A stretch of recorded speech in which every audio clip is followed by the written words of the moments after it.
మనమందరం తేలికపరచుకోవచ్చు.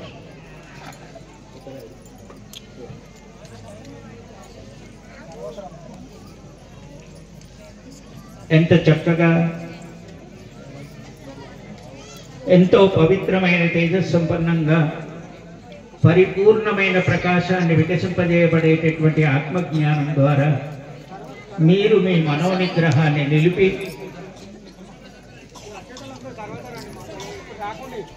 స్మరణ చేయబడింది. కాబట్టి ఆ స్మరణ ద్వారా మీ అంతర్యామిలో నుండబడేటటువంటి అజ్ఞానమైన మలినాన్ని ఏదైతే ఉందో దాన్ని తొలగించుకోబడ్డాము అనేటటువంటి గుర్తు ఎవరికి వారు పుచ్చుకుంటూ బాగుంటుందేమో అని నేను అంటాను.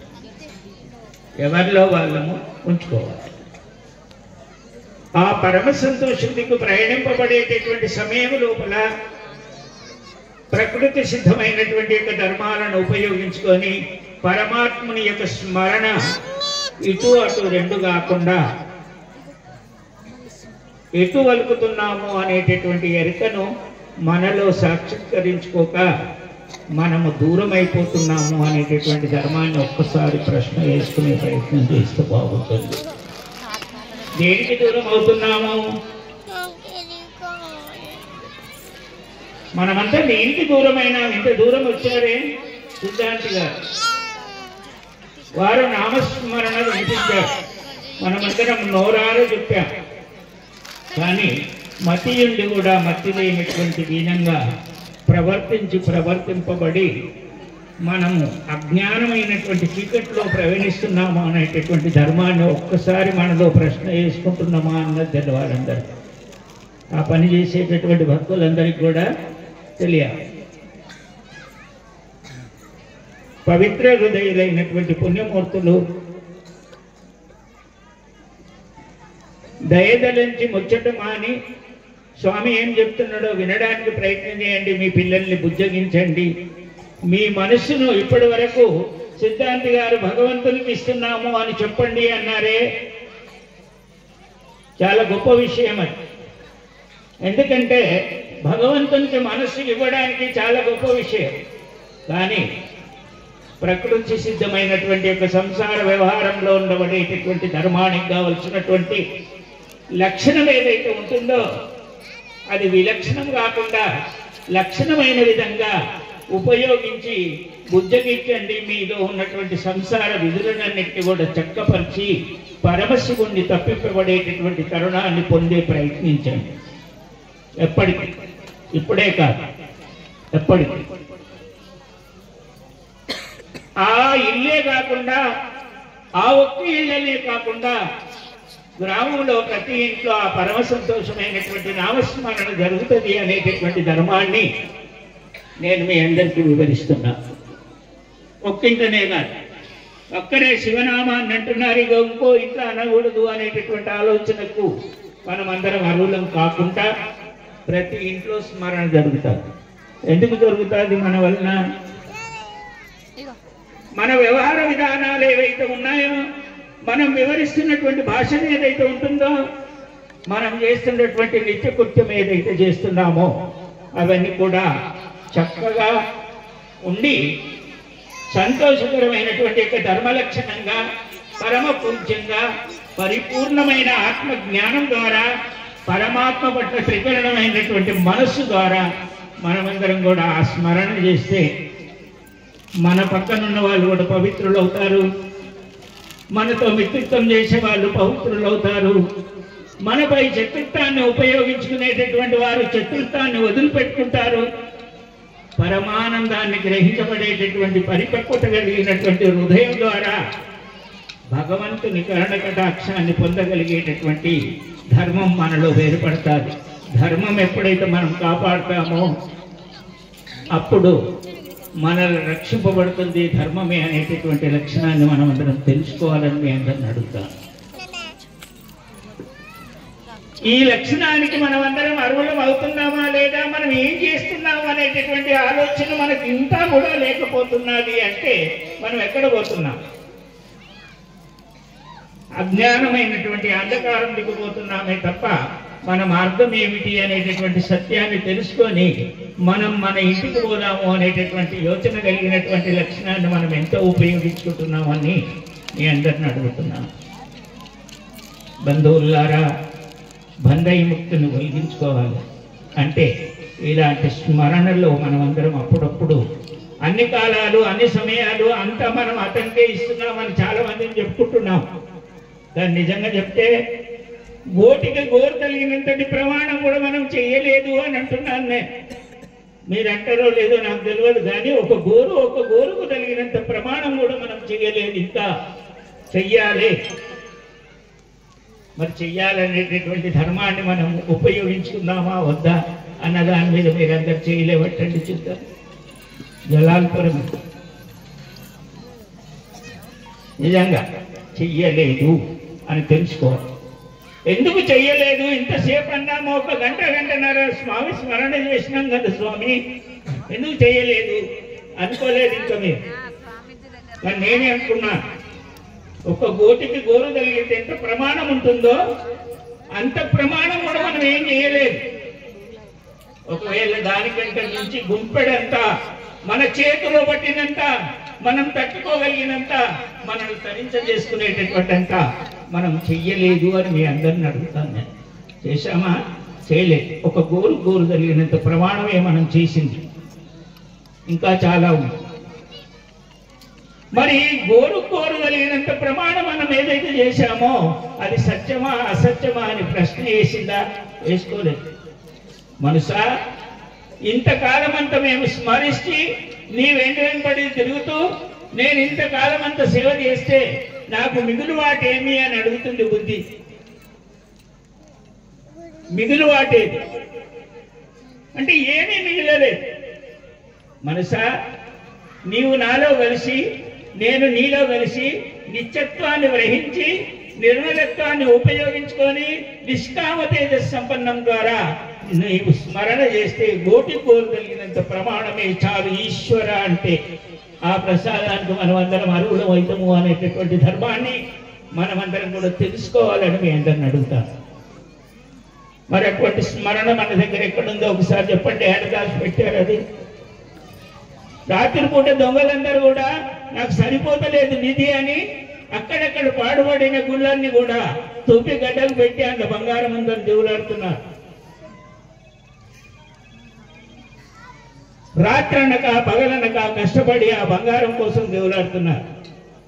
బంగారానికంటే మించిన భావతేజాన్ని ఒక్కసారి తొవ్వి చూసినామా మనం అందరం అని మీ అందరిని అడుగుతున్నాం. తొవ్వామా? మన హృదయంలో నుండేటటువంటి బంగారం అది తరగనిది, దొంగలు ఎత్తుకపోనిది. మళ్ళీ ఇతరులు ఎవరైనా దేవులాడితే దొరకనటువంటి పవిత్రమైన బంగారం మన లోపల ఉంది. అటువంటి బంగారాన్ని మనం ఉపయోగించుకునేటటువంటి భక్తి మనందరిలో ఉంటే సిద్ధాంతి గారు ఇంతసేపు చెప్పినటువంటి స్మరణ ఏదైతుందో మన హృదయంలో భానునిగా ఉపయోగించి ప్రకాశింపబడుతుంది. భానుడు అంటే సూర్య భగవానుని లాంటి ప్రకాశం మన లోపల ప్రకాశింపబడుతుంది. అటువంటి సత్యాన్ని మనం అందరం గ్రహిస్తామా అని అడుగుతున్నాను. చెప్పండి, గ్రహిస్తామా? ఇంతమంది చూసినాం. అటువంటి ధర్మాన్ని మనం ఉపయోగించుకుందామా వద్దా అని అడుగుతున్నాం. ఆ ధర్మం పట్ల మనం త్రికరణాన్ని కల్పించుకుందామా లేదా అని అడుగుతున్నాం. ఇక్కడ ఒక డ్రామా జరుగుతుంది. ఆ డ్రామా అంతా కళ్ళారా చూసి ఆనందపడవచ్చు. ఇది సంసార జీవితానికి ఇన్ని గంటలు ఇంత సమయము ఇన్ని కాలం అంతా గడిపినామే, ఈ సమయంలో 2 నిమిషాలు మనం ప్రశాంతత వహిస్తామనేటటువంటి ధర్మం కోసం వచ్చాం. అందులో ఈ సంపద ఏమన్నా సంపాదించుకుందామా అని అడుగుతున్నాం. ఈ సంపద ఏం లేకుండా నేనే గొప్ప నేనే గొప్ప నేనే గొప్ప నేను స్మరించిన అంటున్నాం. కానీ పునీతులారా, పరమ పూజ్యాన్ని గ్రహించే ముందు మనము వారి దిక్కు వారు మన దిక్కు వస్తున్నటువంటి సంతోషాన్ని మనలో కోరితే మనకెంత కావాలి? మనకు అంతు లేనంత ఆనందం మనకు వస్తుంది ఆ పరమశివుని వలన. అటువంటి సంపద మనము సంపాదించుకుందామా వద్దా? మందెత్తుకుపోయే సొమ్ములు మా సాహుకారులు ఎవరైనా ఉంటుండొచ్చు ఇక్కడ. ఆ సొమ్ములన్నీ ఆ బొంతల ఈ బొంతల ఉండీలా ఆడ ఈడ పెట్టి తాళాలు వేస్తాం. నువ్వు ఉండబోతావా? ఉండబోలే. మరి దొంగని తీసుకుపోతున్నాను ఎంత దాచిపెట్టావు? మరి నీ అంతర్యాములో ఆ పరమ సంతోషాన్ని దాచిపెడితే పరమ పూజ్యుడైనటువంటి శివుడు ఇచ్చేటటువంటి శ్రీకరాన్ని మనమందరం స్వీకరించవచ్చు అనేటటువంటి సంతోషాన్ని మనం కోరలేదు. మనం ఏం చేసినామో ఒకసారి చెప్పాలి. కోటికి కోరు జరిగినంత ప్రమాణం కూడా చేయలేదు. చేసినామా? మాతృమూర్తులు చెప్పాలి. చేసినామా అమ్మా? అప్పుడప్పుడు సిద్ధాంతం మనకి 2 చేతులు లేవట్టి ఓం నమ శివాయ అనేటటువంటి దానికోసం కొట్టినప్పుడు మనం అందరం చేసినామా? ఎంతమంది ముదురుకొని కూర్చున్నామో ఒకసారి చెప్పండి. ఎంతమంది ముదురుకొని కూర్చున్నాం? ఎవరి కోసం చెప్తున్నాడు ఆయన? ఆయన నోటి నుండి చెప్పేటటువంటి ప్రతి మాట మనందరి గురించి మన లోపల కలిసిపోయి మనం వారందరిలో వారిలో కలిసిపోయేటటువంటి పుణ్యఫలం కోసమే కదా ఇప్పటి వరకు చెప్పినటువంటి స్మరణ. ఏంటి చేశాము ఒకసారి చెప్పండి. ఇంచుమించు ఒక 30-40 సంవత్సరాల మిత్రత్వం నాకు ఈ గ్రామం. మరి ఇప్పుడు అసలు వస్తా అనుకోలేదు. పక్కనే వర్ణి మండల్లో భక్త క్యాసారం అది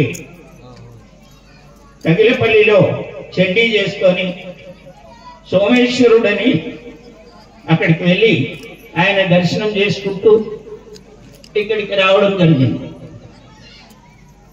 ఏముంది ఇక్కడ? ఎన్ని కాలాలు అవుతున్నాయి. నేను రాను, నాకు సమయం దొరకదని అందరినీ పంపిస్తా ఉన్నా. ఎవరు వచ్చినా కూడా పవిత్ర హృదయులు ఈ నామస్మరణ మీరు ఎటువంటి కృత్యం చేస్తున్నా, ఏ పనులు చేస్తున్నా స్మరణ చేస్తారని మీ అందరిని అడుగుతున్నా. ఆ స్మరణ మర్చిపోకుండా ఎల్లప్పుడూ ఎక్కడున్నా ఏం చేస్తున్నా కూడా మర్చిపోని స్మరణ చేద్దామని చెప్పండి. నిజంగా చేద్దామా? ఎక్కడ ఎవరినిట్లా ఎవరి ఇల్లు ముళ్ళేవు ఎక్కడానికి పోయేటప్పుడు చేద్దాం. నన్ను దొంగలు పట్టుకోకపోని, నన్ను ఇంటర్లు కొట్టకపోని అన్న దాంతో చేద్దామా?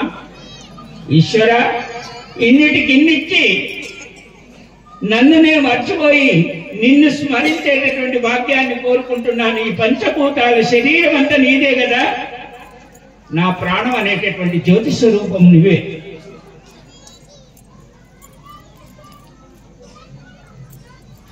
అందుకు నేను నిన్ను స్మరిస్తున్నాను పరమ పూజ్య.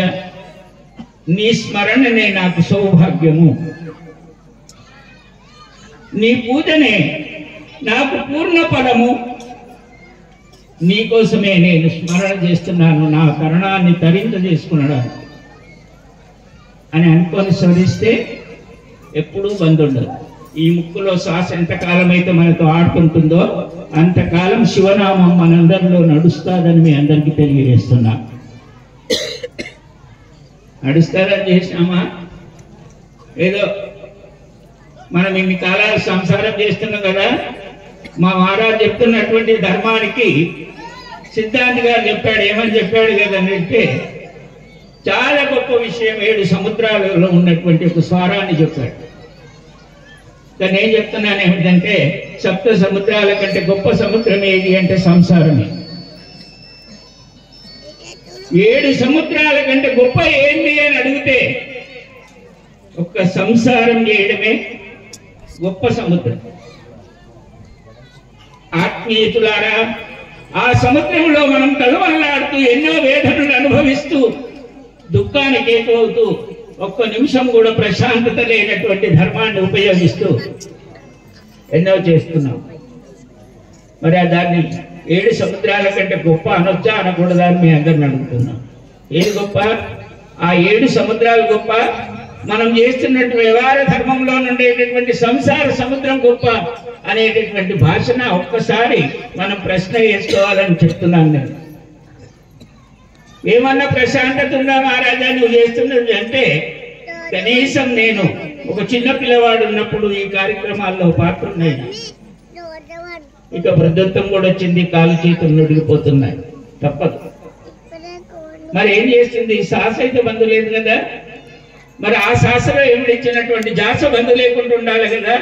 ఆ ధ్యాసలో లగ్నమైన తేజస్సంపన్నాన్ని ప్రకాశింపజేయబడేటటువంటి పరమ సంతోషాన్ని కోరుతూ ఉంటూ తనకు ఆనందం కలుగుతుంటుంది కదా.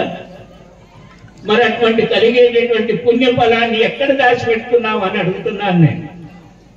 ఎక్కడ దాచిపెట్టారు? నేనన్నా వస్తా రాత్రికి, ఈ వేషం మాని దొంగేషం వేసుకొని మీ దగ్గర ఆ సొమ్ములు దోచుకుంటానికి వస్తాను. చెప్పండి, మీరు అటువంటిది ఏదన్నా చేస్తే.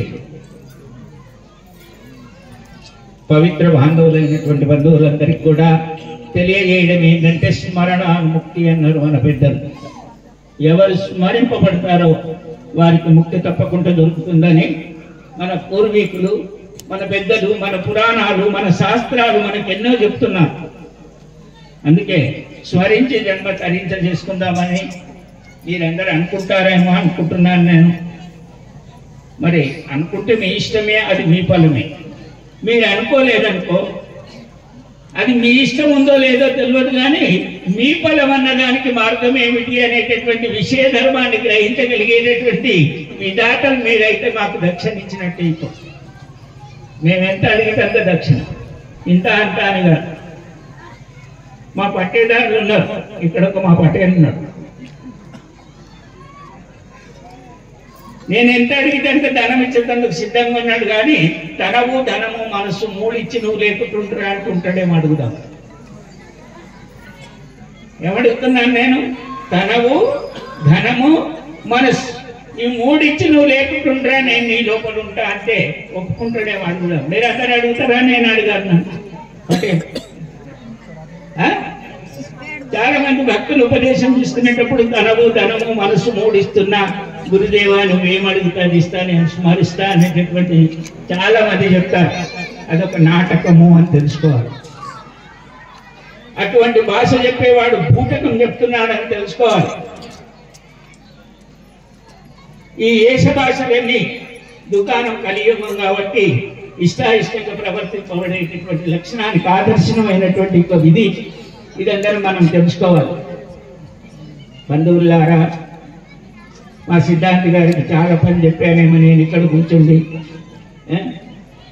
లెక్కలేనంత పని తాను ఎంతనో చేసింది ఇప్పటి వరకు, కానీ నేనైతే ఏం చేయలేదు.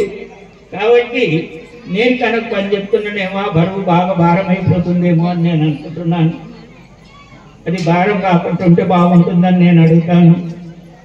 ఈశ్వరునికి ఒక్కసారి ఈశ్వర అనేటటువంటి పదాన్ని పలకరింపబడేటటువంటి పంచభూతాల శరీరంలో ఉండబడే సచ్చితాన్ని గ్రహించగలిగేటటువంటి సత్తు ప్రతి భక్తుడు చేస్తే పరమేశ్వరుడే ఈ పంచభూతాల స్వరూపానికి ఆదర్శకుడు అని మీ అందరికీ చెప్తాను నేను. అటువంటి ధర్మాన్ని మనం అందరం ఉపయోగించుకొని ఇందులోనే పరమేశ్వరుని చూడాలని మీ అందరిని అడుగుతున్నాను. ఒక్కసారి మీరందరూ చూస్తామని మాటిస్తానని నేను అంటున్నాను. పెద్దామా వద్దా? ఇంతసేపు కాకులు ఉన్నట్టు వదిలినాం, ఇప్పుడు బంద్ అయిపోయింది. ఆ కాకులన్నీ వెళ్ళిపోయినాయి ఏమనుకుంటున్నాడే. ఒకసారి ఈ ఊరికి నేను పాదయాత్రలు వచ్చిన. పాదయాత్రలు వస్తే బాల్వాడి ఈ స్కూల్లో నన్ను వండబెట్టిండ్రు. కాళ్ళు మొత్తం బలిపోయినాయి, తోళ్ళు ఎక్కడి అక్కడ. ఆత్మబాంధవులారా, ఒక పుల్లు తాగవద్దు అని మెచ్చుకోవాలి. నేను ఒక ఇంజక్షన్ ఇస్తా మహారాజా అంటాడు. సరే బిడ్డ, నువ్వు ఇంజక్షన్ ఇస్తా అన్నావు కదా, మరి నేను ముట్టుకోవద్దు, నా కులం వేరే. కానీ కులం నీ శరీరంకో నీ పేరుకో ఉందేమో, కానీ గుణం ఏమి లోభం లేనిది కదరా ఇయ్యాలి. ఇక్కడ నుండి ఉదయం లేచి ఎల్పుగొండ నుండి మరి తర్వాత రుస్తుంపేట వరకు నడిచిపోయినాను. 15 రోజులు నీలకంఠేశ్వరుని గుళ్ళో ఉన్నాను ఎల్లారెడ్డిలో. ఆత్మబాంధవులారా, పరమ సంతోషానికి మూలం ఎక్కడుంది నానా అని అడిగితే వాడు పిచ్చివాడు దూరం ఉండు, వాడు పిచ్చివాడు దూరం ఉంచుండు, వాడిని ఎల్లగొట్టండి అంటామే, వాడి దగ్గర ఉండదు.